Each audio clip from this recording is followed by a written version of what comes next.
Persönlicher Schutz, Vermögensschutz und Krisenvorsorge bilden ein Dreieck einer ganzheitlichen Resilienz. Heute sprechen wir in einem ganz besonderen Format darüber, mit zwei sehr unterschiedlichen, aber vielleicht auch sehr interessanten Perspektiven. Der eines langjährigen Militär-Insiders und eines Private Banking-Insiders und Unternehmers. Egal, ob du gerade mit dem Gedanken spielst, auszuwandern, bereits in einem neuen Land bist oder einfach dein Vermögen und deine Familie besser absichern möchtest, dieses Gespräch ist genau für dich.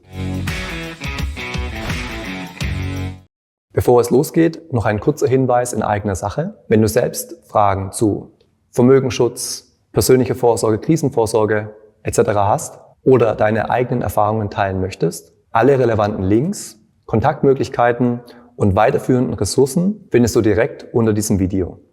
Die Welt fühlt sich derzeit an vielen Orten lauter, unsicherer an. Geopolitische Spannungen, wirtschaftliche Veränderungen und neue Risiken fordern uns alle heraus. Genau deshalb gehören diese drei Themen untrennbar zusammen. Dabei eine zentrale Botschaft vorab.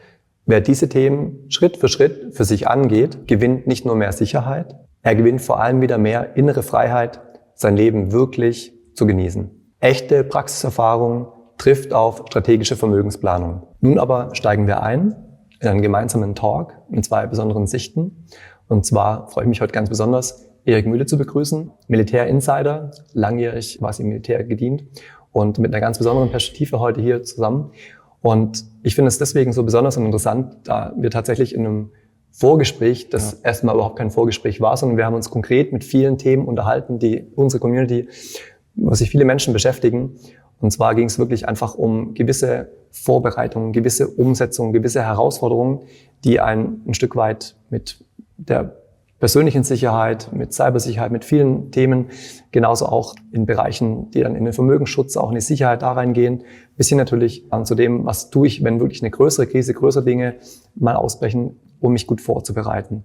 Und das Spannende und das sehr Interessante fand ich tatsächlich, dass wenn wir rein von dieser Perspektive des Vermögensschutzes oder auch der Absicherung, der persönlichen Absicherung gehen, dass da wirklich spannendere Parallelen vorhanden sind, als ich mir die vorstellen konnte. Deswegen freue mich ganz besonders, Erik, dass du heute hier bist. Und jetzt übergebe ich auch gerne mal kurz noch das Wort an dich, dass du dich unserer Community, unserem Publikum vorstellen kannst. Ja, freut mich, heute hier zu sein und vor der Community der Perspektive Ausland zu sprechen. Und danke für die Einladung in dem Fall. Was Friedrich gesagt hat, das unterschreibe ich zu 100%, denn auch für mich wieder ein gutes Feedback, dass man aus dem Militär so viel herausziehen kann und wo überall Schnittmengen zu finden sind. Und vielleicht auch kurz zu der Historie. Insgesamt war ich 14 Jahre beim Militär und war 2019 und 2020 auch im Einsatz und bin dann in die Gesundheitssystemkritik rübergeschlittert und dann schlussendlich auch in die Gesundheitsberatung mit therapeutischer Hypnose. Und deswegen haben wir wahrscheinlich heute viele Themen, die sich überschneiden und wo dein Background wichtig sind und wo mein Background wichtig sind. Und wir hoffen einfach, dass das für euch ein bisschen ein Nährwert ist, ohne jetzt ein absolutes Know-how vielleicht zu bekommen, sondern einfach als Inspiration für euch, was ihr anders machen könntet, wo vielleicht noch Verbesserungsvorschläge sind. Und deswegen bin ich gespannt, was wir heute so alles anschneiden werden. Ja, mich haben tatsächlich auch in unserem Vorgespräch oder in unserer Unterhaltung ein paar Begriffe wirklich stark geprägt oder ein bisschen reflektieren lassen. Und zwar war das so eine generelle Sicht oder Haltung, die ein Stück weit nah bis fern erstmal so als Maxime sieht. Und da habe ich auch wieder gemerkt, so ein Stück weit, weil wir sind oft mit so vielen Themen beschäftigt und am Organisieren, am Setup feinschleifen und dann auch Möglichkeiten, Optionalitäten zu erweitern und zu verbessern, dass es doch dann eine ganz schöne Herausforderung, eine ganz besondere Kraftanstrengung werden kann. Und das hat mich gleich zu Eingang sehr, sehr inspiriert. Wenn du mal vielleicht so in der Perspektive quasi militärische Sicht, dann mal auch auf unsere Perspektive Auslandssicht gehst, wie würdest du sagen, ist vielleicht mal diese Maxime nah zu fern zu übertragen? Ich schaue ja jetzt auf die Perspektive Ausland von außen, also als jetzt hier ein Gast. Und die Themen, die ihr bietet, die sind unglaublich tiefgehend und vielfältig. Die Frage für mich, wo sollte das Fundament gelegt werden und was ist eigentlich das Fundament? Wenn die Leute jetzt euren Kanal sehen oder dieses Video vielleicht jetzt auch sehen und sie kommen in eine Form der, oh Gott, da muss ich jetzt was machen, was ja eigentlich gut ist. Aber ist die Basis überhaupt schon vorhanden? Und damit sollte man sich vielleicht erst beschäftigen, also die Nahziele zu definieren, bevor man dann über zweite, dritte Staatsbürgerschaft, Pässe nachdenkt, das Dach baut, wenn das Fundament noch gar nicht steht. Und das war in unserem Gespräch, glaube ich, das, wo wir dann gesagt haben, okay, da könnten wir vielleicht mal ansetzen, um den Leuten zu sagen, was ist es denn überhaupt? Und da können sich unsere Sachen auch wieder überschneiden, aber mein Background guckt erst mal auf eure Gesundheit. Wie viele Menschen kommen zu mir, haben ja schon fast Medikamentenabhängigkeiten, weil die Ärzte natürlich immer Symptome nur überdecken, aber nicht an der Ursache arbeiten. Wie belastbar ist mein Körper dadurch überhaupt? Ja. Wie resilient bin ich? Psychische Erkrankungen, psychische Probleme, Stress und unnötige Sachen teilweise im Alltag, weil man sich irgendwo in das gute, altbewährte Hamsterrad irgendwo reinbewegt hat. Und da, glaube ich, ist es dann sinnvoller, sich mit dieser Basis zu beschäftigen und diese Basis vernünftig aufzubauen. Und dann kann ich halt Vollgas nach vorne in die Perspektive Ausland gehen und gucken, wo ist mein Plan B? Was brauche ich dafür? Was für Material, finanzielle Mittel und wo soll das Ganze überhaupt sein? Und ich glaube, da haben wir dann schon einen guten Punkt gefunden. Also auf jeden Fall. Also das merkt man selbst, wenn man quasi mittendrin ist, in dem sich nach außen zu bewegen oder neue Möglichkeiten dann auch für sich zu organisieren, dass man manchmal von gewissen Herausforderungen dann wirklich erstmal stark konfrontiert ist. Ja, das ist natürlich schon ein Punkt, und das nochmal eine echt schöne Inspiration war, auch ein Stück weit dieses Prinzip, erstmal nachzuschauen und erstmal zu schauen, was sind vielleicht schöne Quick Wins, was sind schöne Erleichterungen, die ich gleich schon in einer gewissen nahen Form beherrschen kann, die ich umsetzen kann.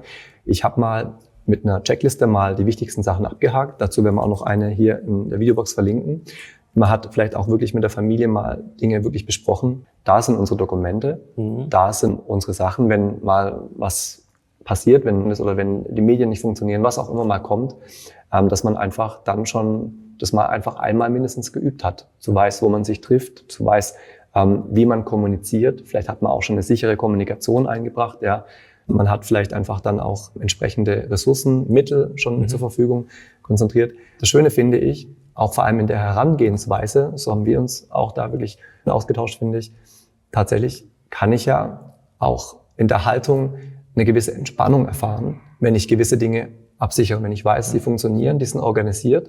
Das heißt, ich komme nicht vielleicht von einem Modus, der die ganze Zeit sagt, oh, ich müsste noch und das und da, und es sind so viele Dinge auf einmal. Wenn vielleicht begonnen mit dem persönlichen Fundament gewisse Dinge stehen, kann ich vielleicht ganz anders aus einer entspannten Haltung heraus handeln. Das ist der psychologische Schalter, den wir für uns, gibt's auch wieder ein Stichwort oder Sprichwort aus der Militärtaktik, wahrnehmen, erkennen, auffassen. So, also wenn du weißt, wo deine Probleme sind, dann kannst du daran arbeiten und kannst daran wachsen und die Problemfelder fast komplett eliminieren. Ja. Und das ist aber ein Prozess, der dann eben auch wieder den Schalter, darauf wollte ich hinaus, von Sympathikus auf Parasympathikus umschaltet. Und das ist ja das, was immer wieder das Umfeld versucht, über Medien, über, nennen wir es jetzt mal Propaganda, uns ständig in diesen Sympathikus, in diesen Stressmodus zu führen. Und dann fängst du halt eben an, immer nur zu reagieren. Und das ist eben dieser Schalter, den wir durch Vorbereitung, Training, Übung, Gesundheitsvorsorge umschalten können in dann eben den Parasympathikus, wo wir sagen, okay, ich habe meine Sachen getan, die Haken sind gemacht, es kann kommen, was will. Und das sind ja die Sachen, in denen du beim Militär natürlich ständig reingeschmissen wirst. Komplett vielfältige Szenarien, bei Tag, bei Nacht, bei Lautstärke, bei so viel Einfluss, wie dann irgendwann nur geht, um dich so resilient wie möglich zu machen. Und dann sagst du irgendwann, ja, okay, also ich stehe jetzt hier am Berg, ich habe mein Seil, ich habe alles vorbereitet, ich kenne die Knoten, ab geht's, ist kein Thema mehr. Ja. Und da haben wir auch wieder eine Parallele gezogen. Ich hatte es erst jüngst, also in 2 Erlebnissen. Also zum einen war es so, wir haben zum Teil wirklich verschiedene Optionalitäten und Möglichkeiten schon geschaffen und gesehen, Mensch, da ist wirklich viel Möglichkeit und viel Ferne da. Ja. Und jetzt war es so, tatsächlich in diesem militärischen Konflikt im Iran, also im Nahen Osten hauptsächlich, war es dann bei der ersten Schließung der Straße von Hormuz so, dass auch der Flugverkehr auf einmal komplett gestrichen war. Und dann habe ich gemerkt, so, ups, in dem Moment ist die Ferne vielleicht für einen gewissen Zeitpunkt gar nicht so greifbar. Jetzt schwingt's sowieso, wie in jedem Fall, erstmal um auf die persönliche Thematik. Wie entspannt, wie resilient bin ich da und habe mich vorbereitet. Und tatsächlich kam es sogar doppelt, in Anführungsstrichen, weil in dem Bereich, in dem Land, wo ich mich aufgehalten habe, in diesem Ort, ist die Trinkwasserversorgung spontan vom einen auf den anderen Tag zusammengebrochen und war auch kontaminiert. Also man durfte über mehrere Tage kein Wasser zu sich nehmen, sich nicht mal waschen, duschen etc. Und ich habe einfach gemerkt, dass da ein Unterschied stattgefunden hat. Ich habe auf der Straße beobachtet viele Menschen, die zuerst ein bisschen lachend oder ein bisschen beunruhigt, aber schon miteinander gesprochen haben und sich dann irgendwann aufgemacht haben, so in den Supermarkt mal Wasservorräte und andere Themen überhaupt erst zu besorgen. Die waren schnell ausverkauft. Und wir hatten halt pro Person im Haushalt 2 Liter mal mindestens für 10 Tage und haben da aus einer entspannten Ruhe heraus draufgeschaut und gesagt, okay, da können wir jetzt eben dann gute Entscheidungen vielleicht treffen, was man so vielleicht in Würdigung der Gesamtsituation dann eben tun kann. Also sprich, es sind einfach viele Haken gesetzt und man hat immer einen leichteren, entspannteren Überblick über die Gesamtsituation. Das ist nochmal ein gutes Beispiel, die Massenphänomene, die wir halt nun mal in der Massenpsychologie auch haben.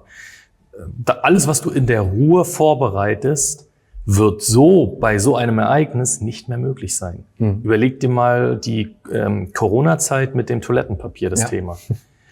Absurd, komplett irre. Und trotzdem passiert es. Und wenn du da nicht vorbereitet bist, dann kannst du wieder das Thema, du kannst nur reagieren. Ja. Du bist ausgeliefert dessen, was du dann vorfindest oder nicht mehr vorfindest. Ja. Und da ist dann der Punkt, ja okay, wenn ich das vorher abgehakt habe für mich, dann, wie du jetzt selber gerade im Beispiel beschrieben hast, dann kann ich ganz entspannt meine nächsten Schritte planen und bin nicht durch die Masse gezwungen, mich irgendwo hinzubewegen oder Einflüssen zu erliegen, die dann eben von der Masse vorgegeben werden. Das ist, Massenpsychologie. Einfach ein Thema, mit dem man sich auch mal beschäftigen kann. Man kann agieren. Ja, das wäre der Idealzustand. Das kam mir nämlich auch noch so, weil durch alles, was um uns herum passiert, Social Media, Nachrichten, reagierst du immer nur. Und das ist eigentlich für einen Soldaten ist das schlechteste oder die schlechtere Option, weil du immer eigentlich agieren möchtest. Du möchtest das Spielfeld bestimmen. Du möchtest sagen, wo es gerade lang geht und was jetzt als nächstes passiert, weil du eben diktierst auf deinem Spielfeld.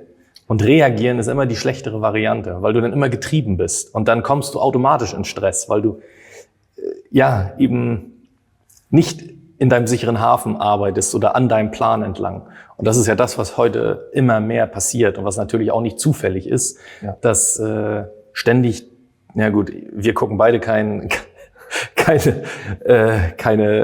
Lügenschau.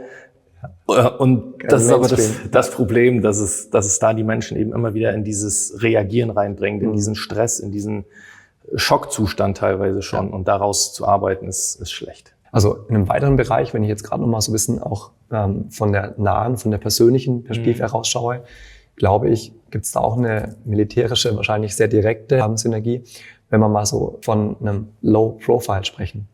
Oder vielleicht auch, du hast mal im Vorgespräch auch so eine Greyman-Strategie sogar genannt. Das heißt, vielleicht habe ich auch, und das betrifft nicht nur jetzt einen akuten Krisenfall, sondern auch generell, wie ich mich sicher bewege und natürlich auch mich persönlich, mein Vermögen und viele Dinge schützen kann, auch eine Strategie, dass ich generell darauf achte, dass ich Angriffsvektoren auch auf der digitalen Seite und auf der Privatsphärenseite versuche zu minimieren. Wie kannst du vielleicht mal aus deiner Perspektive heraus, aus der Militärperspektive heraus, für uns Inspirationen geben, die so ein niedriges Profil, wo auch immer man sich aufhält, vielleicht doch stärker inspirieren können? Das ist eine Seite, du hast 2 Möglichkeiten und das hängt aber, wie gesagt, nehmt das nicht als absolutes Ding, sondern als Inspiration.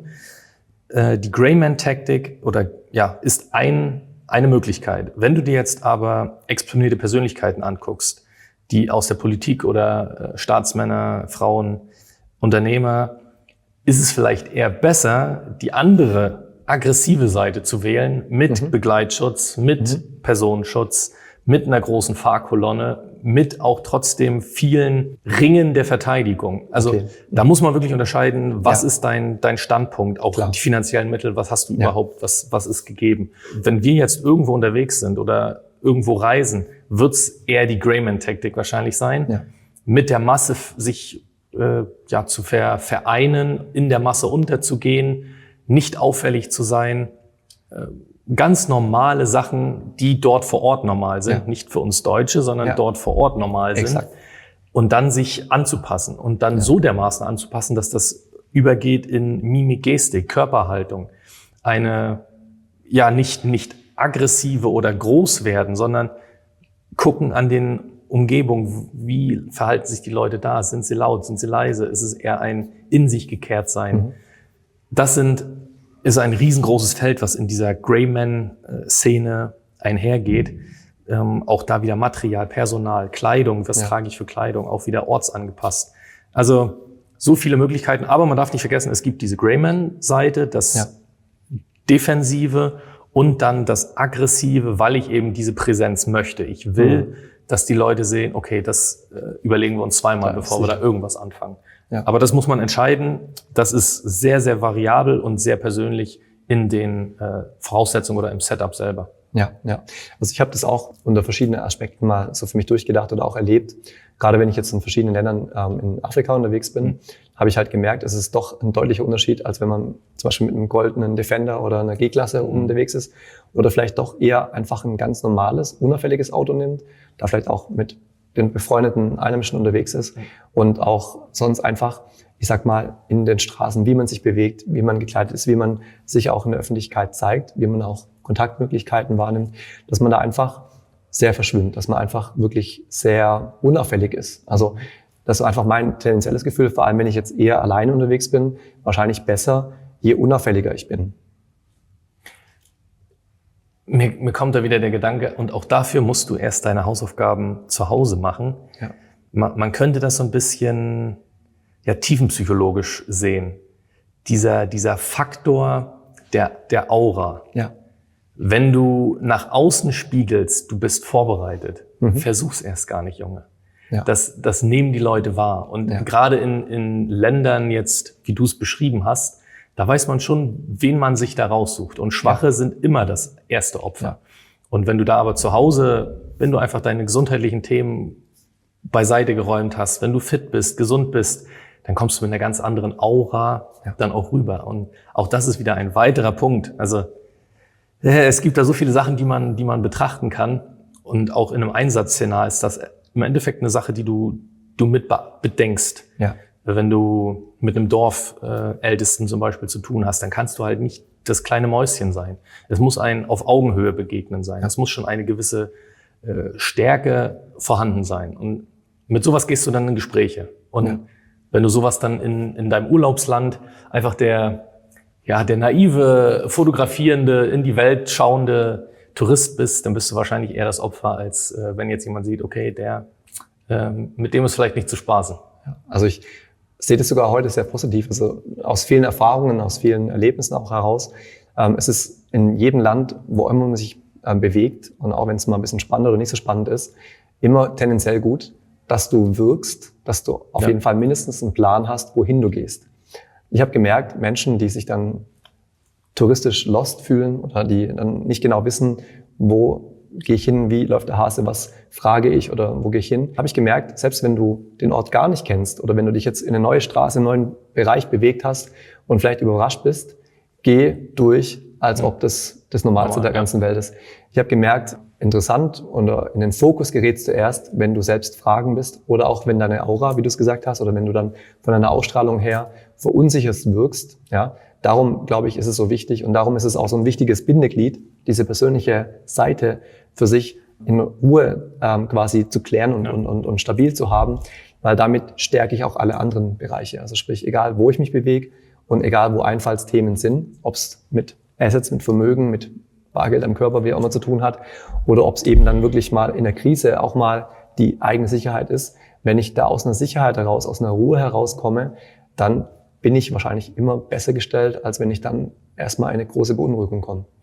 Da haben wir aber jetzt ein schönes Thema aufgemacht, gerade wenn es jetzt von nahe in die Ferne geht. Ja. Wir reden ja jetzt so ein bisschen von einer Urlaubsthematik, Tourismus. Land kennenlernen. Genau. Was ist denn aber, wenn du jetzt wirklich in eine Plan-B-Immobilie ziehst oder sogar das Land hier verlässt und du hast dich aber gar nicht mit den Leuten vor Ort auseinandergesetzt? Gerade das Thema so Aura, Männlichkeit, vielleicht Lautstärke. Ja. Kommst du damit überhaupt klar und deine Familie? Ja. Oder wirkt es für dich eher bedrohlich, wenn jetzt da so eine, ja, ich glaube schon, dass es in Afrika auch so sehr diese starke männliche Verhalten einfach ist, was vielleicht die kleinen Kinder jetzt in deiner Familie erstmal verunsichert, weil sie es hier aus Deutschland gar nicht mehr kennen oder die Frau verunsichert. Deswegen ist das ein Ding, was durchaus lebensbejahend sein kann für einen oder eben auch nicht, wenn man es nicht gewohnt ist. Ich glaube, dass auch das Land kennenlernen, bevor du dann auch alles hier niederschmeißt, weil wenn du es vorher gar nicht kennst, dann ist eigentlich der Plan B ja schon wieder gescheitert. Ja, also kennenlernen, wohlfühlen, vernetzen und wirklich eintauchen und tief fühlen. Ich glaube, das ist wirklich wichtig. Und ich finde es auch noch ganz spannend unter einem weiteren Aspekt, auch wenn ich jetzt wieder ein Stück weit auf so natürlich deine Armeesicht oder die spezialisierte Sicht aus Militär betrachte.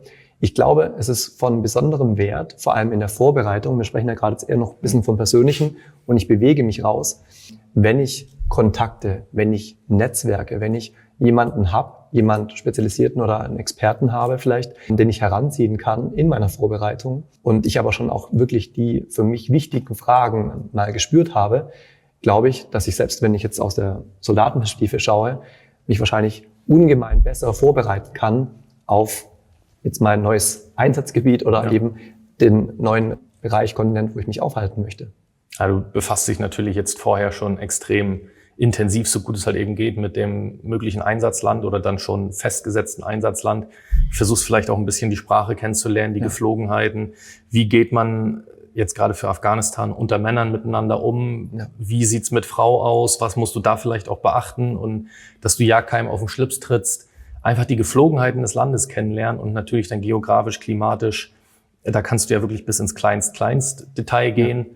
Aber sich gar nicht mit dem Land zu beschäftigen und fluchtartig dann vielleicht jetzt hier in dem Fall Deutschland zu verlassen, ist nicht gut.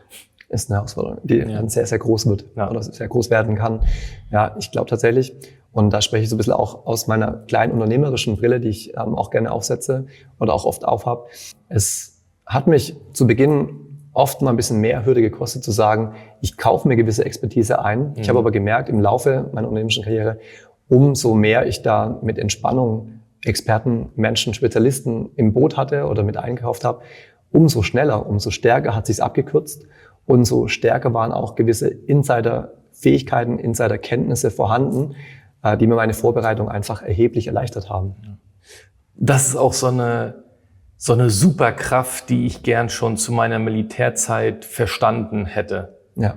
Du hast, man sagt im Militärischen immer, du hast dienstlich gelieferte Freunde, also Kameraden. Und ich sag mal, wenn du irgendwo auf Übung fährst, dann ist alles vorbereitet. Das wird dir gestellt im Endeffekt. So, aber dieser Part des Netzwerkens, proaktiv Menschen anzusprechen, Visitenkarten, Kontakte auszutauschen, immer mit der Sicht, weil es in Deutschland auch so sehr egoistisch gesehen wird. Also was soll ich jetzt mit dem Kontakt? Und sondern aus der Sichtweise des, was kann ich für den anderen tun? Das hat so ein Potenzial, das ist unglaublich. Also eigentlich unser Kennenlernen hat ja auch nur dadurch stattgefunden, weil ich genetzwerkt habe oder mit demjenigen genetzwerkt habe und dann der Kontakt jetzt hier entstanden ist. Also wieder über 3 Ecken. Und das, glaube ich, das verstehen manche im Angestelltenverhältnis nicht. Die sehen gar nicht, warum soll mir das jetzt? Das bringt mir ja nichts. Und doch, und oftmals weißt du vorher noch gar nicht, was es dir alles bringen kann, weil es gibt den Kontakt hinter dem Kontakt, der vielleicht sogar noch wichtiger oder interessanter ist.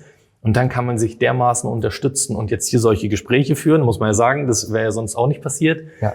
Also das ist für mich echt so eine Superpower, Netzwerken, egal ob hier in Deutschland, wo auch immer auf der Welt. Das ist so wichtig und man hat während Corona ja sehr gut geschafft, die Menschen voneinander zu trennen. Und ich glaube, in diesem Spirit leben die Leute auch noch weiter. Aber nochmal, wenn wir uns auf den Messias irgendwo verlassen, der uns dann irgendwann rettet und alles wird gut und das mit alles wird gut, gehst du halt nie in eine militärische Operation rein. Also das ist ja das Dümmste von der Welt.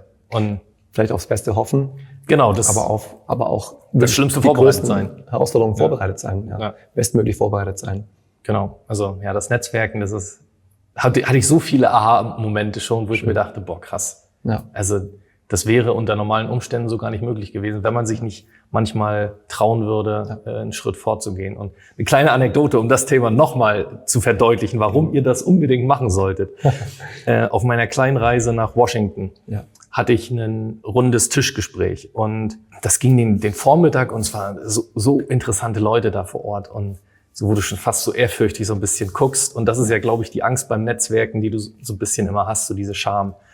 Und als das Gespräch beendet war, das war wirklich wie, weiß ich nicht, so ein jetzt ist Mittagspause. Ja. Die Leute aufgestanden, ihre Visitenkarten rausgezückt und dann innerhalb von 5 Minuten, wenn du da nicht vor Ort und auf Angriff warst, dann hättest du keinen Kontakt gekriegt. Da ging es nur darum, wer bist du, was machst du, was kannst du und wie kann ich dir helfen?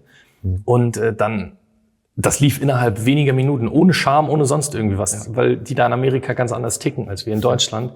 Das war für mich echt so, wow, krass. Sehr schön. Finde ich ein super gutes Beispiel. Ja. Also ich glaube tatsächlich, zum einen ist es wirklich wichtig, natürlich jetzt in dem Umfeld, in dem man sich gerade bewegt. Ja. Dann ist es wichtig in einem Umfeld, wo ich mich hinbewegen möchte. Also sprich auch mit Locals, mit Menschen vor Ort, wo ich Kontakte aufbauen kann.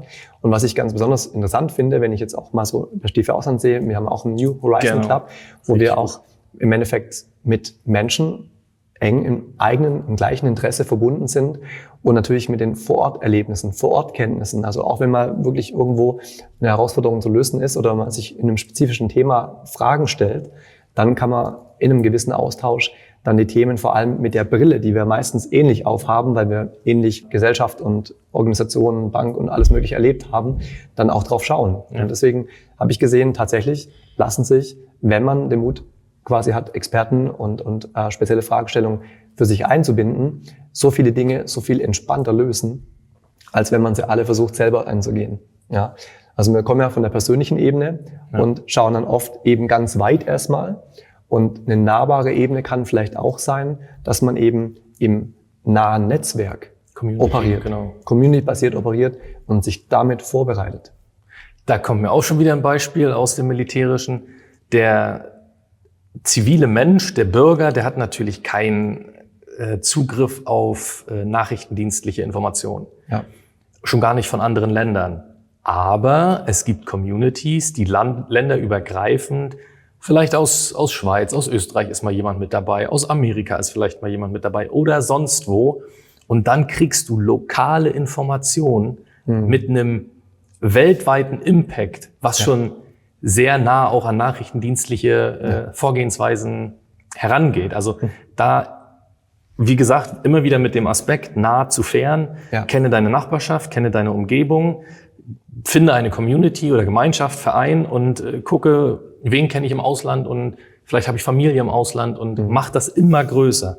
Und ja, das hat nochmal unglaublich Potenzial. Also finde ich super geil. Finde ich richtig wichtig und richtig schön. Ich habe auch gemerkt, wenn ich jetzt mal on Tour war, wenn ich jetzt mal auch wirklich in einem fernen Land war, und ich lieb's auch, also ich bin schon immer begeisterter Backpacker gewesen und habe mich dann auch vor allem in Asien weit quasi auch in den Dschungel vorgewagt und habe gemerkt, in ganz spannenden Situationen oder wenn es mal wirklich, es müssen nicht Naturereignisse sein, es kann auch mal vielleicht eine Bedrohungslage, ähnliches sein, wenn du dich mit den Menschen, mit denen du unterwegs bist oder die in deinem unmittelbaren Umfeld sind, ein Stück weit angefreundet, verbunden hast, wirst du immer anders durchgehen. Und vor allem Locals werden dir immer einen anderen Weg oder vielleicht den Insiderweg zeigen, den du vielleicht so gar nicht kennst. Ja. Das ist für mich perfekt beschrieben, was Perspektive Ausland eigentlich darstellt.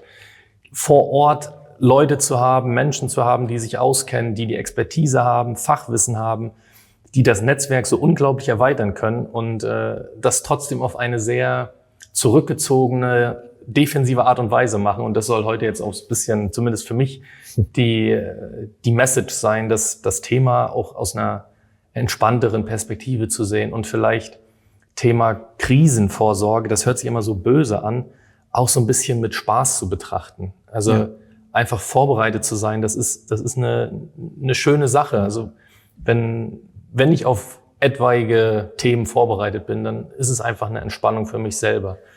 Mich mit der Natur oder mit Outdoor, mit Gesundheit zu beschäftigen, das kann auch Spaß bringen. Und das ist dann gleichzeitig eben deine Krisenvorsorge. Ja. Also wieder in diesen Dreiklang Krisenvorsorge, Vermögensschutz und vor allem beginnend, und das ist eben die Nähe, die persönliche Sicherung, der persönliche Schutz. Wir haben jetzt gerade von dieser Seite ein Stück weit aufbrechen und wir jetzt gerade vom starken unmittelbaren Umfeld, vom unmittelbaren Netzwerk, von der unmittelbaren Einflusswirkung und Atmosphäre sprechen, glaube ich, können wir jetzt vielleicht sogar schon mal einen Schritt weitergehen, so ein bisschen in die Form der mittelbaren Nähe, also sprich, damit so ein bisschen so den Vermögensschutz, also sprich, der da auch untrennbar mit zusammenhängt, mal so ein bisschen als stärkeren Fokus, als stärkeres Thema, so auch mal nochmal gesondert betrachtet. Und man merkt einfach schon quasi in der Betrachtung, dass das eben deutlich besser klappt in allen Hinsichten, wenn das erste, das Nahfundament des persönlichen Schutzes eben schon funktioniert. Das heißt, wo ich persönlich unangreifbarer werde, auch physisch in meiner Person, meiner Erscheinung, so bin ich natürlich auch mit allem Vermögen, das dann hinten dran hängt oder das ich auch organisieren möchte, umso entspannter. Ich glaube, da gibt es vielleicht zwei Aspekte, die da vielleicht noch eine schöne Betrachtung näheren an der Stelle erfahren können. Zum einen ist ja so, ich habe Vektoren, mögliche Risiken für mich eliminiert, weil ich sie persönlich erst gar nicht aufmache. Mhm. Und der andere Part, und der hängt vielleicht damit zusammen, ist auch, dass wenn ich persönlichen Schutz oder persönliche Sicherheit in einer großen Form organisiert habe, auch bis hin zur Cybersicherheit, bis hin zu dem, dass auch Privatsphäre, Familie und so weiter geschützt ist, dann habe ich auch eine ganz andere Entspannung, mich mit Vermögen und Themen international zu beschäftigen. Themen, ja. Was ich da auch wieder so schön finde, ob es jetzt der Nahbereich ist, nehmen wir jetzt das Thema Geld oder Vermögen, ja. Da hast du dich dann schon mit Bargeld mal beschäftigt. Also du arbeitest eigentlich schon mit der Thematik. Und du wirst, je weiter du rausgehst, wirst du immer wieder die gleichen Themen irgendwo auch haben oder zumindest Querverweise auf diese Themen, dass es man könnte es als ein großes Diagramm schon fast aufzeichnen, wie sich das Ganze aufbaut. Und ja. Da dann durch Angst, weil man vielleicht mal hört, Stiftung, ja. So, um Gottes Willen, habe ich ja gar keine Ahnung. Also, was macht man da? Und das kann ja nicht legal sein. Aber das ist der Punkt, der irgendwo in der Ferne ist. Ja. Im Nahbereich ist es dann vielleicht erstmal Bargeldreserve oder das kann ich in meinem Körper führen. Genau. Und deswegen, ja, finde ich, ist es eine super Sache, die sich einfach aufbaut und da muss man keine Angst haben. Man darf es eben beginnen, anfangen und dann wächst man mit den Themen. Und ja, die Themen, die ihr ja natürlich auch habt, die bieten da ja einen guten Nährboden. Ja, und gerade auch wieder von dieser Nahperspektive heraus, auch Vermögen betrachtet, glaube ich, ist zum Beispiel eine wichtige Perspektive, mal so die unmittelbaren und die wichtigsten Themen zuerst zu lösen. Also dass Liquidität ein Stück weit da ist und am besten auch international da ist. Da ist zum Beispiel ein kleiner Aspekt, den ich jetzt einfach mal an der Stelle einfließen lassen möchte, so, dass ich mich zum Beispiel auch mit relativ sicheren quasi Vermögenshäfen oder Liquiditätshäfen, wie jetzt zum Beispiel Gold, Silber, verschiedene Platin, Tech-Metalle etc. ausstatten kann und sowas aber auch tatsächlich weltweit verfügbar haben kann. Das heißt, wenn ich mal im Nahbereich herausgefordert bin, wenn ich in einem fernen Land bin und vielleicht mich auch nochmal über eine andere Grenze bewegt habe oder auch vielleicht in meinem Auslandsland und noch einen Urlaub angesteuert habe und jetzt doch ein Fall ausbricht und ich brauche aber jetzt genau in diesem Land Geld, zum Beispiel kann ich auch wirklich Gold zum Beispiel in Liechtenstein, haben wir Partner, in Singapur haben wir einen sehr guten Partner, da kann ich für mich Gold, Silber und weitere besondere Metalle oder Investments lagern und kann die aber auch wieder weltweit verfügbar haben. Habe die per SWIFT für Western Union oder habe die sogar per Krypto überwiesen bekommen und kann mich in einem Land, wenn ich irgendwo mal feststecke, auch wieder herstellen lassen. Das heißt, ich bewege mich ungemein entspannter und ich kann mich viel, viel leichter überall wieder entsprechend dann wieder aufstellen, wenn es mal gebraucht ist. Also das heißt, die unmittelbaren wichtigen Themen sind damit wieder gelöst. Beruhigung für die mittleren und fernen Themen entsteht. Und genauso ist es, denke ich, auch bei der Vermögensvorsorge dann eben, wie du es schon inspiriert hast in der Schrittfolge, wichtig, dass eben diese unmittelbaren Themen gelöst sind. Und dann bewege ich mich schrittweise in Struktur, in ein ganzes sinnvolles Setup, dass eben mein steuerlicher Wohnsitz, mein vielleicht Aufenthalt, wo ich mich gerne bewege, dass vielleicht mein unternehmerischer Standort, dass der Part vielleicht auch mal in den Notfall bewege, dass ich solche Sachen entstehen lasse und welche Gesamtstruktur gebe ich dann dem Ganzen, um es auch operabel, optimiert und international, optional zu gestalten drin. Und am Ende mache ich noch die Stiftung drauf oder eine Holding und noch verschiedene andere Elemente. Also ich habe mich von nah nach fern bewegt und habe eben alle Aspekte von der unmittelbaren Nähe, wo ich mich aufhalte, wo ich mich vielleicht steuerlich aufhalte, wo ich mein Unternehmen platziere und wo ich mich im Krisenfall aufhalte und wie ich da mein Vermögen oder auch meinen Zugriff organisiere, dann von nah nach fern bewegt. Da ist für mich auch die Adaptierbarkeit der Fähigkeiten, wie auch im Militär. Also du lernst jetzt mit, wieder um das Beispiel zu nehmen, mit Seilen umzugehen. Das geht ja aber nicht nur hier in Deutschland, sondern mit Seilen hast du vielleicht dann auch im Einsatzgebiet zu tun. Ja. Wenn du dich mit Geld beschäftigst, dann ist das eine Fähigkeit, ein Skill, den du dann auch irgendwo anders wieder mit nutzen kannst. Ja. Wenn du dich natürlich jetzt nur per se auf das deutsche Steuerrecht fokussierst und konzentrierst, dann ist es etwas, was nicht adaptierbar ist. Mhm. Aber wenn du das Größere betrachtest, dann sind immer oder meistens die Skills und Fähigkeiten adaptierbar, egal wann, egal wo. Und genau darauf kommt es dann auch an. Ja. Und ich glaube auch, was eben so auch das Training, was die Routine betrifft, was ja eben im Endeffekt auch ja militärische Praxis ist, wenn man so sagen möchte. Ich kann mich auch schrittweise im Bereich des Vermögens oder auch des Vermögensschutzes mit Dingen erstmal so auseinandersetzen, dass natürlich die Basis sitzt. Ja. Dann aber auch, dass die herausfordernden und die komplexeren Dinge dann auch schrittweise sitzen können. Ja. Und vor allem, dass man auch eine gewisse Freude entwickeln kann, sie zu beherrschen, sie anzuwenden. Und sie auch mal anzuwenden, wenn es ein bisschen kritischer wird. Ja? Also auch wenn wir jetzt über Themen wie Bitcoin oder andere Dinge sprechen, wo es auch mal vielleicht im Spannungsfall einfach mit der Gelassenheit, mit der Ruhe, mit ganz vielen Fallback-Optionen, mit ganz viel Fake-Wallets und was auch immer, was sich errichtet hat, einen total souveränen Umgang damit findet. Genauso auch eben, dass man Strukturen oder Möglichkeiten, die aufgebaut sind, erstmal so im Kleineren und im Minimalprinzip für sich erlebt und erfährt und sieht, das funktioniert schon ganz gut, Haken dran. Dann dürfen auch andere komplexe oder mehrere Optionen dazukommen.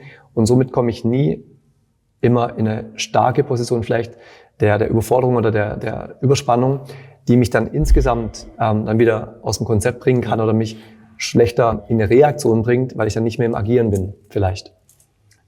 Da glaube ich, muss ich jetzt noch mal kurz einhaken, weil was der Zuschauer jetzt nicht vergessen darf, hier sitzen, was hast du gesagt, 12 Jahre Bankerfahrung, genau, Investmentbanking, 14 Jahre Militär.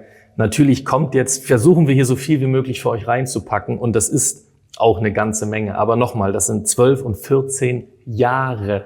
Also lasst euch da jetzt nicht verunsichern. Wir hoffen, dass es einfach euch so ein bisschen inspiriert. Also es soll nicht mehr Angst machen. Es sind natürlich Sachen, die uns tagtäglich beschäftigen. Dich mittlerweile sowieso. Bei mir die Gesundheit oder auch die Krisenvorsorge auch immer wieder ein Thema. Und eigentlich nur der Gedanke, ihr könnt das auch, jeder kann das, ihr müsst euch nur damit beschäftigen, ihr müsst es annehmen, diese Herausforderung. Und dann kriegt man auch durch sein Netzwerk zum Beispiel, durch die Perspektive Ausland, durch solche Gespräche einen guten Input. Also, weil wir jetzt gerade so echt so im Flow sind, lasst euch dadurch nicht verängstigen. Das wollte ich nur noch mal gesagt haben. Das finde ich eine ganz wichtige Botschaft und vor allem möchte ich da einfach immer wieder drauf zurückkommen. Und ich glaube, das ist ein gutes Mantra oder eine gute Haltung dazu, nah nach fern. Erstmal bei aller spannenden Beschäftigung und bei so vielen Themen und Möglichkeiten, CBI-Programmen und weltweiten Optionen, erstmal nah anfangen, sichern, entspannen und dann nächsten Schritt sehen. Also sprich, es ist schön, inspiriert zu sein und deswegen auch der wichtige Appell, also dass wir auch sehr, sehr gerne inspirieren und auch die Felder aufmachen wollen, aber eben mit dieser Haltung, dass man eben schaut, erstmal unmittelbar und dann in die weitere Ferne zu schauen. Vielleicht Wichtiges an Grundlage, an Fundament da, um, ich sag mal, wesentlich entspannter ein Setup aufzubauen. Ja, jetzt so in dem Gespräch, glaube ich, wenn wir die einzelnen Aspekte, wir könnten die nochmal also jetzt den persönlichen Schutz, selbst allein darüber könnten wir sehr explizit nochmal 2 Stunden sprechen. Nochmal vielleicht als Appell, seht nichts hiervon als absolut. Nichts geht 1:1 unbedingt anzuwenden für jeden, sondern das ist eine sehr individuelle Geschichte. Deswegen gerne Feedback in die Kommentare auf jeden Fall, was vielleicht besser erklärt werden könnte oder was ausführlicher erklärt werden muss.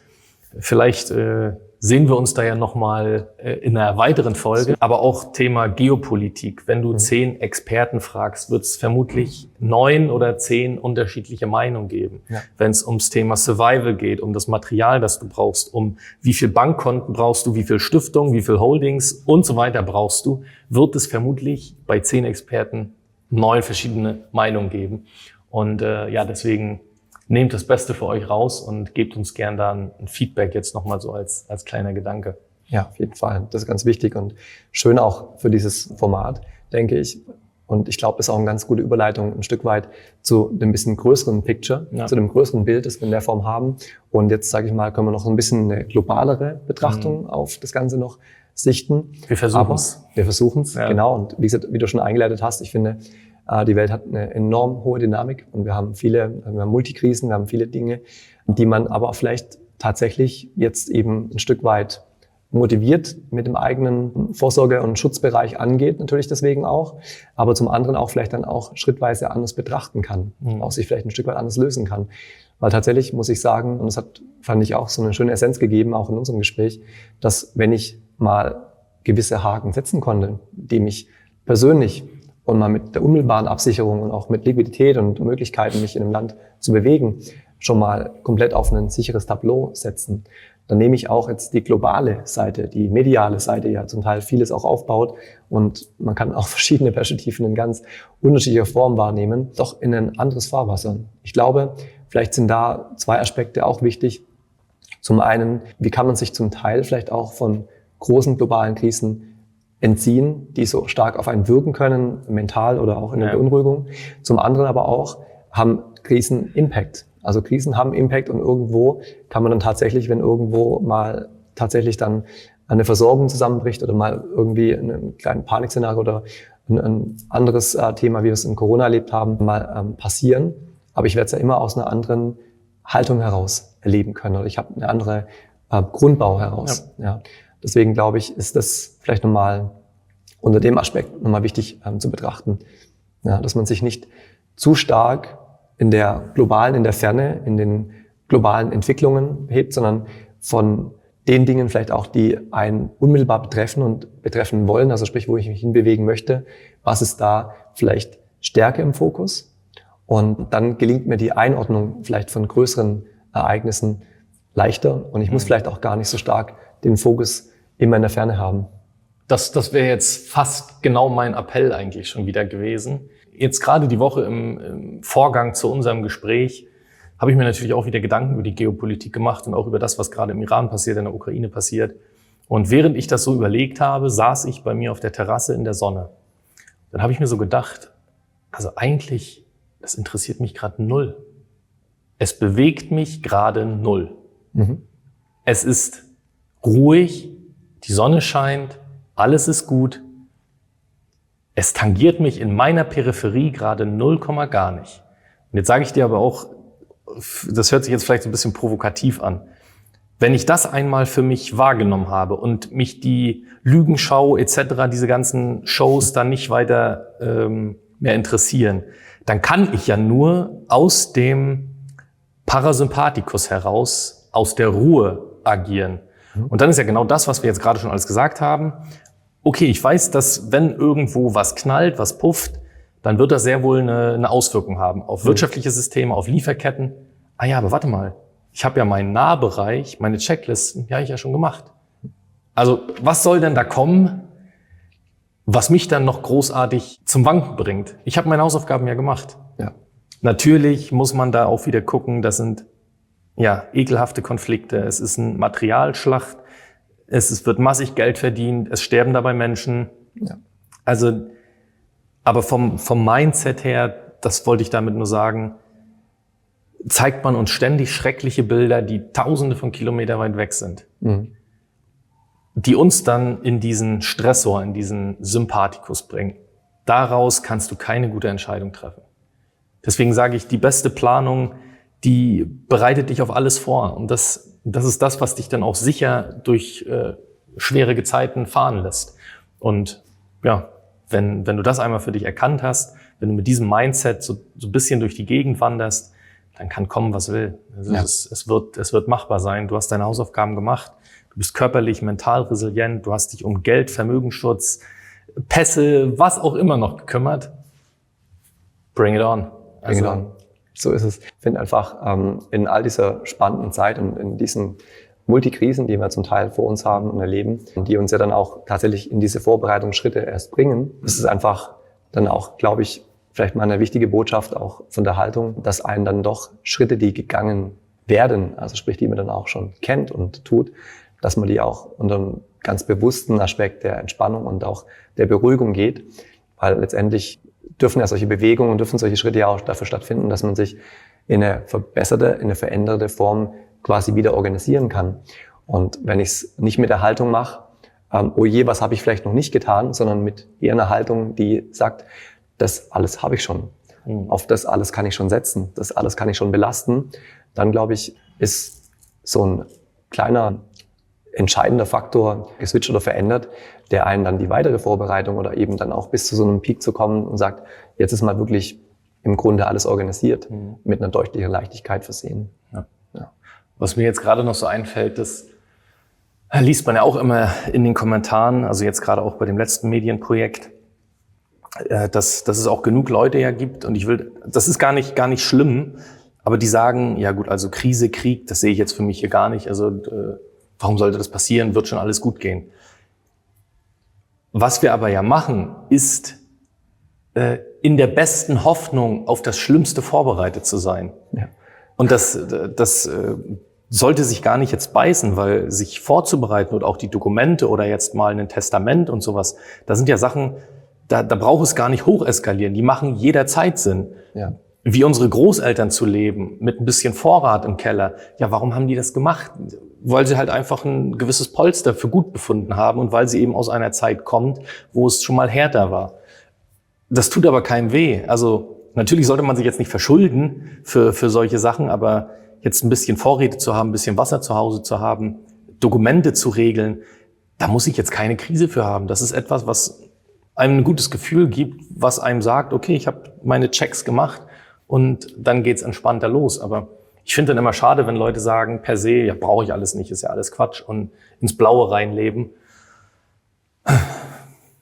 Ja, weiß nicht, wie du das siehst. Ja. Also natürlich ist das Empfinden immer individuell, aber ich sag mal als Impuls, so nehme ich es auch für mich wahr, ist es doch wirklich, glaube ich, eine Zeit, die ein Jahr immer mehr die Komfortzone reduziert hat oder in vielfältiger Form stark konfrontiert hat. Und darum, glaube ich, ist es immer schöner zu agieren, als reagieren zu müssen. Und ich glaube einfach, und das spüren wir jetzt schon, also wenn wir sehen, wie internationale Passprogramme verändert werden, wie Visa-Bestimmungen, Voraussetzungen wirklich angepasst werden und meistens deutlich zu herausfordernden Kriterien, dass ich einfach, wenn ich eher im früheren Agieren bin, meist immer deutlich besser wegkomme, als wenn ich dann quasi irgendwann eine Tür vor mir finde, die immer kleiner wird, weil einfach dann für den Fall, den man vielleicht gar nicht vorsehen wollte, den man vielleicht tatsächlich auch nicht vorsehen konnte.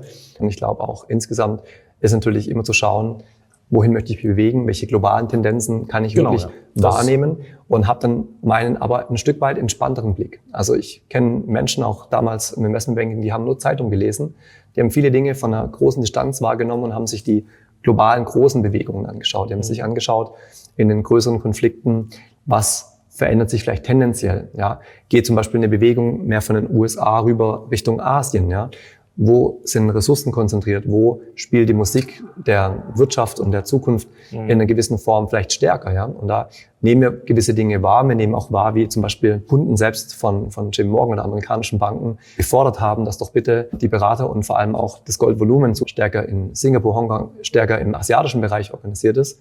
Wir sehen, dass da auch verschiedene Haltungen global zu beobachten sind, wo vielleicht ein bisschen stärker die offensive Seite, was wir auch in schrecklicher Form betrachtet haben, die USA-Seite gesehen haben, was dann doch eher eine defensivere Haltung im asiatischen Bereich konzentriert hat. Und was ich, glaube ich, wichtig finde und da nochmal in diesem Kontext anschauen möchte, wenn man sich dann im Wesentlichen klar ist, ja, und vor allem reaktionsfähig ist, also sprich, man hat Optionalitäten, man hat Möglichkeiten, eben mal auf verschiedene Dinge zu reagieren, wenn sie denn wirklich ausgelöst sind im unmittelbaren Umfeld, ja, oder mit dem, wo ich mich bewegen möchte. Dann, glaube ich, habe ich deutlich sichere oder auch souveränere Haltung, jetzt auch vielleicht militärisch gesprochen, wenn ich dann reagieren möchte. Ja. Mir kam jetzt nur noch ein Gedanke, um das nochmal so ein bisschen, nochmal eine Perspektive mit reinzubringen. Was wir während Corona oder jetzt auch in der Ukraine oder auch im Iran immer wieder feststellen,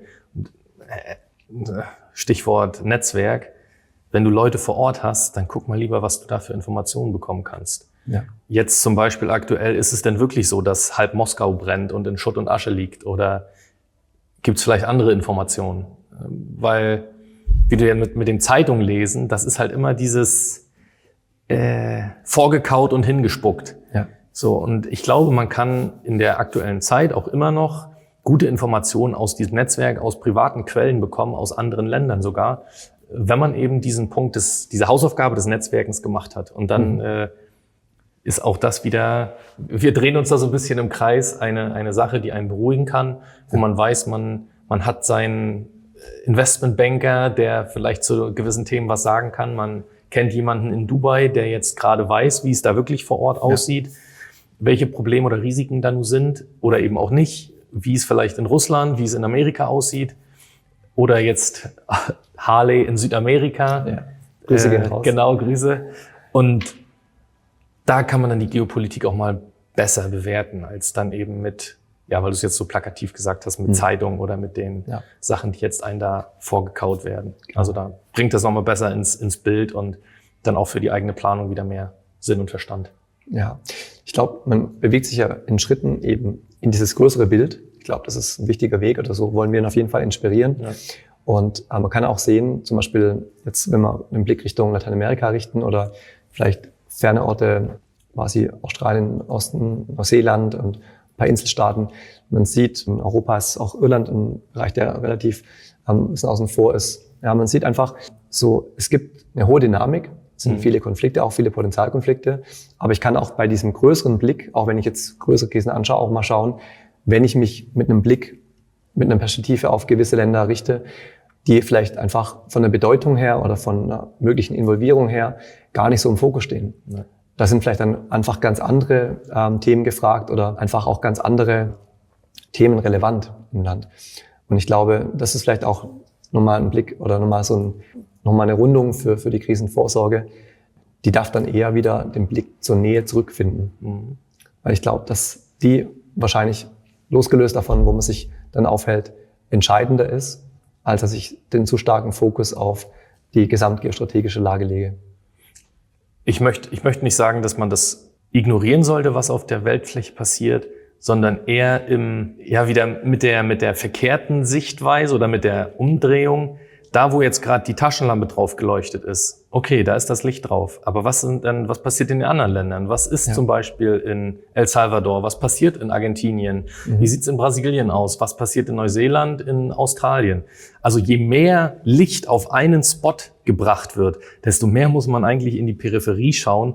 Und das ist vielleicht das, was für eine Perspektive Ausland dann auch interessanter und dann wirklich auch ausschlaggebender ist, als jetzt nur per se sich Iran oder Ukraine anzugucken. Ja. Also einfach den Schalter auch da wieder umzulegen. Dir wird jetzt das Spotlight eröffnet. Okay, dann guck mal, wo sind die dunklen Bereiche? Und da wird's dann vielleicht auch nochmal interessanter für Thema Geopolitik, Thema Auswandern oder Staatsbürgerschaft etc.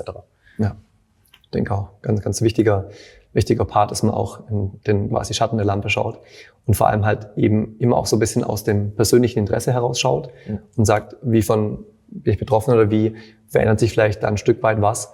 Aber das Schöne, glaube ich, tatsächlich ist, wenn man eben mit einem gewissen gesicherten Blick von der Unmittelbarkeit in die größere Dimension dann auch unterwegs ist, dann ist die Feinwahrnehmung und auch der tatsächliche Impact von Krisen auch ein Stück weit anders zu betrachten, anders wahrnehmbar. Weil wir jetzt gerade bei Geopolitik sind, das hört sich ja immer so riesig groß an und ich kenne ja die Kritik, die dann oft im Internet dann auch hochkommt, berechtigterweise in dem Punkt. Wenn jetzt jemand sagt, er wohnt in Buxtehude oder schießt mich tot und sagt, ja, aber Staatsbürgerschaften etc., ich habe gar kein Geld, ich habe gar keine Zeit dafür. Und da muss ich sagen, in vielen Aspekten ist das oft nur eine schlechte Ausrede. Genauso mit dem Thema, ich habe gar kein Geld für ein Fitnessstudio, also ich kann ja nur gar nicht und geht ja gar nicht. Und natürlich kannst du jederzeit Ernährung, alles Sachen, die fast nichts kosten oder sehr, sehr wenig. Und ein bisschen Bevorratung, sich ein bisschen in der Nachbarschaft auszutauschen, das kostet auch alles fast nichts. Also natürlich wirst du jetzt vielleicht nicht mit einem Privatjet oder mit einem Hubschrauber das Land verlassen, aber deswegen sage ich, Krisenvorsorge ist so individuell wie nur möglich, weil manche Sachen eben... Resilienz ist wichtig. Ja, manche Sachen für jeden angepasst werden müssen. Ja. Aber es ist immer möglich, was zu verändern mit den geringsten Mitteln, die man zur Verfügung hat. Ja. Ich glaube, Dinge, die auch immer funktionieren, Dinge, die anwendbar sind, die Praxis haben, die einfach, sagen wir mal, auch vielleicht länderübergreifend funktionieren. Ja. Das sind vielleicht Orientierungen, wo ich sage, die bringen mir dann einfach eine gewisse Flexibilität und eher Unbeeindrucktheit, wenn ich mich dann auch internationaler aufhalte oder auch mal dann vielleicht gewisse Unterschiede dann auch ein Stück weit in die Nivellierung bringen kann. Und das ist aber auch wieder eine Sache, die hast du dann hier zu Hause schon gemacht. Also da fällt mir jetzt ein Tauschhandel. Ich habe jetzt nicht nur für mich Währungen, sondern ich habe zum Beispiel auch sowas zu Hause wie ein bisschen mehr Kaffee oder vielleicht sogar Zigaretten, obwohl ich kein Raucher bin. Und weiß, dass sowas in jeder Krise gebraucht wird. Bis hin zu wirklich, Endzeit-Szenarien.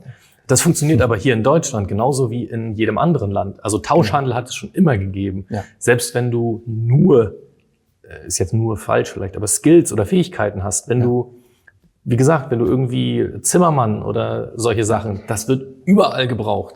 Fähigkeiten oder auch Ressourcen und Bedarfe des Alltags, die funktionieren vor allem für ein Netzwerk. Also vor allem auch, wenn mein Bedarf da ist, am besten vorher schon, dass man eben sich vorher auch vielleicht eingestimmt hat und auch sich befreundet hat, immer besser, egal wo man sich aufhält. Ja. Mit den Landwirten zum Beispiel, die jetzt leider immer mehr vernachlässigt und kaputt gemacht werden, das sind eigentlich die, auf die eine Resilienz der Nation baut. Für mich auch wieder ticken wir ähnlich. Das schrecklich. Das ist das, was uns wirklich ernährt, was uns resilient und gesund hält. Und da sollte man jederzeit, so gut man kann, die örtlichen Landwirte eigentlich fördern und unterstützen. Das ist in einer Krise dann, wenn die Wege nicht etabliert sind, dann ist man auch da wieder so ein Stück weit überfordert, weil man gar nicht weiß, wo ist denn hier der nächste Milchbauer oder wo haben wir hier irgendwelche Landwirte überhaupt und gibt es überhaupt noch welche, weil sie vielleicht schon kaputt gemacht wurden von äußeren Begebenheiten. Ja. Kann man sich auch vielleicht, auch wenn man sich international bewegt, auch ein gutes Bild machen mit lokaler Unterstützung, Nachfrage, Support und eben einfach da ein Stück weit eine Absicherung. Ich glaube, die unmittelbare, also ich merke, wir kommen immer wieder zur Nähe zurück. Die unmittelbare Vorsorge ist die beste Krisenvorsorge. Ja, jederzeit. Und wie gesagt, da auch wieder gesprochen, die Synergien, die du hast. Also wenn du es hier einmal verstanden hast, wie es funktioniert, dann kannst du es auch in einem anderen Land mit abbilden. Die Fähigkeiten, die nimmst du mit. Du kannst vielleicht sowas wie Kaffee jetzt natürlich nur in bestimmten Mengen, aber kannst du auch alles mitnehmen. Kannst du dort vor Ort wieder ein kleines Lager anschaffen. Und ja, es ist von nah zu fern, von leichten zum schweren. Und dann ist das Ganze, was jetzt sich so groß anhört, wird dann sehr schnell sehr unterteilbar und einfacher. Ja, das wäre schon für mich jetzt in der Form von unserer Reise, die bei der Nähe begonnen hat, dann in die weite Ferne geschweift ist und wieder zurück zur Nähe kommt und das auch ein Stück weit so ein bisschen in ein System, in so eine Haltung bringt. Mal so eine Frage auch zum Abschluss, Erik, an dich. Und zwar würde ich dich gerne mal fragen, wenn du mal so jetzt gerade von der Krisenvorsorge, also ein bisschen von der etwas ferneren Taktik schaust, was wären so für dich die Top 3 Dinge, wenn du es für dich so aufzählen kannst, die du priorisieren würdest, wenn man eine gute Krisenvorsorge machen möchte? Was sind so die 3 wichtigsten Dinge vielleicht aus deiner Sicht? Ein Punkt könnte man sagen, aber ich nehme es jetzt mal als 2 Punkte. Die körperliche Gesundheit zum einen, also da gesprochen in Form von wirklich Unabhängigkeit, dass ich weiß, was mein Körper braucht, was ich vielleicht noch an Supplementation vielleicht für gewisse Krankheit, für gewisse Fälle auch im Ausland brauche, um noch resilienter oder auch unabhängiger von einem System zu werden und auch da gewisse Sachen, die vielleicht in der Vergangenheit einfach schiefgelaufen sind, sich anzugucken und Gesundheit erstmal herzustellen, auch auf der psychischen Ebene. Ja. Das Zweite für mich, was damit einhergeht, ist, und da sind natürlich erstmal die Männer angesprochen, der in diesem Stamm der Familie, die Verteidigung, also die körperliche Stärke, Resilienz, da auch in einer Krisenzeit, dass du halt einfach auch mal einen Rucksack tragen kannst, dass du deine Tochter, deinen Sohn, der vielleicht eine Verletzung hat oder einfach nicht mehr kann, dass du den tragen kannst. Und wenn du den 50 Kilometer tragen musst, dann trägst du den so lang. Genau, körperlich, psychisch, Stärke. Und der dritte, und das haben wir schon gesagt, das ist so, ja, hört sich so easy an, hat aber so viel Potenzial, ist das Netzwerken wirklich wieder. Ja. Also ich könnte jetzt auch sagen, irgendwie zigtausende von Euros, aber alles negierbar, wenn man gesund ist, wenn man kräftig, stark ist, da wirst du immer auch an Essen kommen. Auch das, wenn wir jetzt wieder sagen, jagen oder sowas. Ja. Oder auch resilient gegenüber Angriffen zu sein. Also wenn man sieht, dass du ein großes Haus hast, dann könnte man davon ausgehen, dass du vielleicht auch mehr hast als der andere. Also das muss man ja, wir spinnen jetzt ein bisschen, aber das ist ein Szenario, was man durchaus aufmachen muss. Und deswegen sage ich eben diese 3 Punkte: Gesundheit, körperliche Stärke, Verteidigungsfähigkeit, Resilienz und dann eben das Netzwerk, das sowohl lokal, Nachbarschaft, als auch dann darüber hinausgehen darf. Und damit kannst du alles abdecken von Finanzen, Transport, Verteidigung, das ist alles möglich. Und deswegen ist das so für mich die Top 3, würde ich jetzt mal so sagen. Vielen, vielen Dank, Erik, auch für deine Einschätzung oder für quasi diese Inspirationen, die du vielleicht auch mitgeben möchtest für unsere Zuhörer, um da einfach quasi den unmittelbarsten, starken Schutz vielleicht auch für sich ein bisschen zu realisieren. Wer hat vielleicht gemerkt, es ist wie so ein kleines Fitnessprogramm, das aber nicht zur Spannung oder zur Verspannung führen soll, sondern eher zu einer Entspannung. Also diese Ruhe, die sich nach einem guten Training einstellt, diese Regeneration und dann diese neue Stärke, dieses neue Tableau. Und das darf eben in so Schritten erreicht werden. Und ich kann es einfach nur noch einmal wiederholen. Für mich war das so die Kernessenz eigentlich auch schon von Vorgespräch über unseren Talk, den wir jetzt heute in so einer schönen Weise zusammen geführt haben. Von nah nach fern darf die Reise gehen und da organisiert sein. Und ich glaube, damit kommt jeder immer in eine bessere Ausgangssituation, als die Situation vorher war. Und somit wollen wir euch auch mit dieser Botschaft entlassen und mich bedanken für die Aufmerksamkeit und freuen uns aufs nächste Video. Dankeschön. Bist du Unternehmer, Freiberufler oder Investor? Zieht es dich schon lange ins Ausland? Mach heute den ersten konkreten Schritt in eine Zukunft mit mehr Geld und mehr Freiheit. Buche ein Beratungsgespräch mit Sebastian und seinen Kollegen. Unsere Kanzlei unterstützt Mandanten wie dich dabei, deine Steuerlast legal zu reduzieren, Vermögen aufzubauen und zu schützen und deine persönliche Freiheit zu maximieren. Profitiere jetzt von unserem Fachwissen und unserem Netzwerk. Gehe zu mandatierung.com und werde Mandant unserer Kanzlei.